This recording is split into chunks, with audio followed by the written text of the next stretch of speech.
grand final rematch between the Panthers and Storm was one of the most highly anticipated games of the season, and boy, did it deliver. Tonight, arguably match of the year, Storm and Panthers to kick off round number 24. Here we go. Last tackle play. And Adam dummy half on the last. I think he scored. Grant, Wishart. Here we go. Coates, veto! Coates is too good. Chip over the top. Edwards with it. Cleary with it. Goes for the line. Ball to the line. And Kleiner wants it. For Tulagi, pass and hope. Coates with the ball. Catch me if you can. Save your Coates. McLean is coming. Save your Coates. He's got another one. Back it'll come. Here he goes. Cleary's shot. Penalty. I don't like it. He hasn't done a whole lot, and Grant has played for the penalty. Harry Grant's played for it, okay. But that is the rule.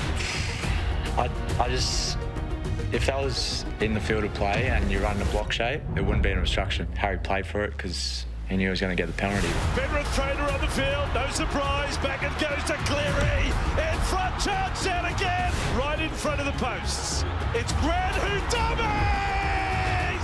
Harry Grant, magician, pulls a whole family of rabbits out of a hat. That is absolutely all time from Harry Grant. Full time. Melbourne 22, Penrith 18. That was the moment of the round, thanks to Ford. So much controversy around the finish, but first of all, that game, that was epic. It really was. It was a screamer. I thought Penrith were home, but Storm just kept coming back, and Grant at the end with the try. Yeah, they were great in the second half. Mel, in the first half, they struggled to get out of their own end, but the second half, they were brilliant. Semi-finals come early. I just wanted to say that first, but that was a cracking game. Went either way, and both sides had a chance to win, and in the end, Golden Point and Harry. Penrith were great that first 40. Like relentless. I think it was 19 from 19 completed sets. Their speed of the line, they were ruthless. I thought Melbourne were in some trouble, but they did well to fight back. But Buzz, you're filthy. You're not happy with these dives. I hate dives. I hate them. I think they're a blight in the game. I really do. And what we saw there with Harry Grant the other night, when he charged out a dummy half to put pressure on Cleary, that was never ever his aim. His aim, when he left dummy half, was to run towards Moses Leota, fling his arm out, fall to the ground, milk a penalty. Now, the NRL put out a rule sheet at the beginning of this year saying they're going to be particularly looking out for players who take dives, try to deceive a referee and get a penalty from it. I don't think anyone at this table could argue what I'm saying, he took a dive. No. And you make really good There's a few arguments there. He took a dive break. Was Moses Leota directly in his line? It's a penalty. It's a penalty every day of the week. The contact's... And he walks towards him. Whether Harry played up to it or not, it's a different issue.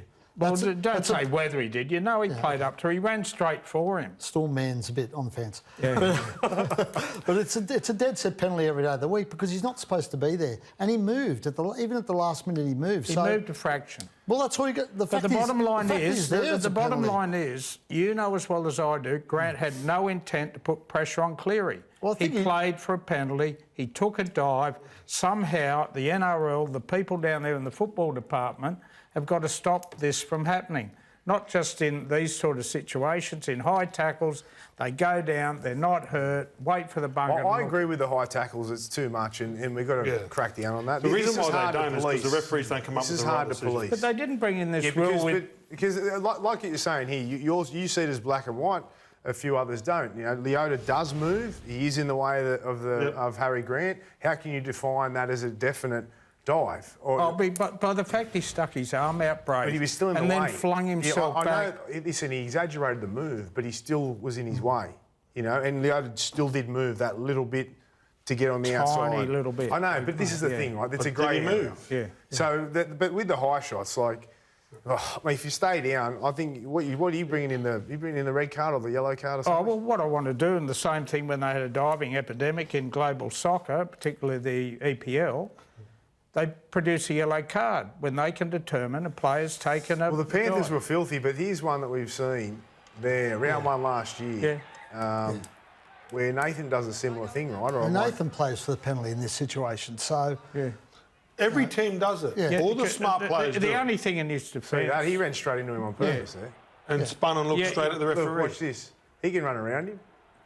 Anyway. Yeah. So what's the difference there, Buzz? Well, I'm not saying there's a difference yeah. at all, and I'm not being critical of Harry Grant because he played to the rules, did nothing illegal. But that's the grey area. He took it, yeah, that's the grey area. What I hate, Rudy, I cannot stand blokes getting accidentally chopped high and then they fall to the deck, they're opening their eyes, they're looking for the trainer, waiting for the bunker to have a look Buzz, at it. Now, it's not hard because it wasn't a problem in my era, right? And I don't want to keep on going back and being the old dinosaur. They used to move the ball over 3 metres and play on. And the trainer deals with it. And if there was foul play, they go to the judiciary on a Tuesday night. That's the way I played. The game wasn't bad back then. It wasn't broke. But for me, this isn't an issue for the NRL. The NRL, I don't think, can fix this. Well, This is a club, a coaching and a player issue. Coaches and players need to own this. If they don't want to see They won't own it. well, they need to. If we want to see diving out the game, they need to take ownership of With it. the premiership on the line, the grand final, you don't think the scores are level, 10 to go, someone's hit It happened the reasonably other high, night. it'll But happen. I'm saying but they need to not do it. But they will do it. But you can't The ask... NRL have got to force ask it. NRL to make decisions on whether guys are injured or not injured. It's too hard. Rudy, if a man... Just move the ball over. Play Rudy, on. Referee the game. say You're that- not a doctor. I just want to say this, Gord, if there's a high tackle and a player can't immediately get up at normal speed to play the ball, he should automatically, there's something wrong with him, he's dazed or he's, taken a high shot, he should leave the field of play. Straight away for an assessment, and that will stop blokes going down. And then there'll be 30 interchange. No, not an interchange, but a sideline examination. But Buzz, also coaches and players need to take some responsibility. This is their doing. They're doing this. They're making a conscious decision really to do high this. Are they level going to coach. change, Reedy? Well, they need to, Gordy. Are they? Need to. No. Well, probably not because they want to win. Well, there you go. But they need to change. And A they need to high-level take coach- ownership of it, as I said. One of the top coaches in the game told me on Saturday that a coach is derelict in his duties if he does not tell his players to lie down. Well, he needs to have a good hard look at himself in the mirror. Well, no, he doesn't, because I asked Laurie Daly on radio if it was in Origin. Look at the damage it's doing to the game, that stuff. Well, everyone's Look at the doing damage it. They've it's got to doing to compete, Reedy. fans. They've got to compete. That bloke's, he's and lost the Jaden plot. Campbell, the one honourable act I've seen on the football field with this situation 2 weeks ago, probably cost his side golden point. Well, he That's didn't. The why- referee did because the referee didn't see it. So Jaden did the right thing. But if Jaden he'd did everything pulled up, that you if wanted. he'd pulled up, If the referee gone goes, to the head ground eye, no. and given them But a if the chance... referee misses it, we got to learn to live with it. And I said it on that day. So Jaden, right, here, This wasn't a penalty. I actually think Jaden did the right thing Have by a look, getting up. Reedy. He gets clicked in the head. It wasn't a Twice. reportable offence. Yeah, and I don't Well, think you know what the wouldn't have got a NRL said? penalty. It was 50-50. No, they were adamant it wasn't. That was wrong. No, you're wrong. The I spoke- NRL said I it was a spoke to them. We 50-50 talked call. to them I about spoke to them. He must have spoken to different Sorry. people. Yeah, he spoke to the boss. Yeah, did you? No, but they were adamant that it wasn't. Well, you don't think there's a reportable diving offence. problem in I the think game? it's- Buzz, I reckon it's embarrassing that a coach would say that. He's derelict in his duty if he doesn't tell his players to dive. That's embarrassing. No, but it's up to the players. You're really I'll tell you what. fired up. No, Mate, can I tell you why he's? Can I tell you why I he think said it's it? all orchestrated by coaches and players. Can I tell you and why they he can said stop it? it. They've got the So power how do to you stop fix it. it? You just But think you it's know They why need to he stop said it, Brent? Take some personal responsibility and accountability. You know why know he the said Have players some that do pride it. in yourself.